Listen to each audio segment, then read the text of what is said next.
मी साईबाबांचा भक्त आहे. जे घडतं ते त्यांच्या आशीर्वादानं घडतं, त्यामुळे यावेळीही चांगलंच घडेल. पालकमंत्री रवींद्र चव्हाण, माजी मुख्यमंत्री खासदार नारायण राणे यांच्यासारखे दिग्गज नेते माझ्यासोबत आहेत. ही मंडळी जेव्हा सोबत असतात तेव्हा विजयाची निश्चित खात्री असते, असं मत शालेय शिक्षण मंत्री दीपक केसरकर यांनी व्यक्त केलंय. भैया, निलेश राणे शिवसेनेमध्ये प्रवेश करतात आणि सावंतवाडीत पण मोठा इफेक्ट दिसतोय. संजू परब असतील, अनेक कार्यकर्ते शिवसेनेत येत आहेत. कसं असेल येणाऱ्या आगामी विधानसभेतलं गणित इथलं? खरं तर असं आहे की हा केवळ शिवसेनेचा युवाने हवा होता, तर किती लोक होते तुम्ही बघितले. आता मी खरं तर जवळजवळ 3-4 तास उशिरा पोहोचलो, तरी पण एकंदर युवकांमधला उत्साह बघितला.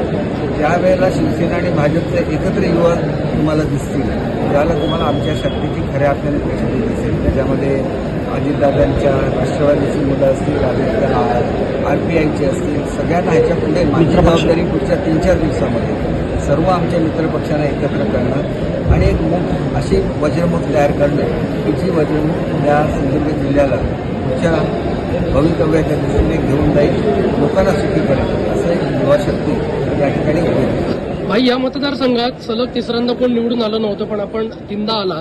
आता विजयाचा चौकार आपण मारणार का? बघा, मी शेवटी साईबाबांचा भक्त आहे.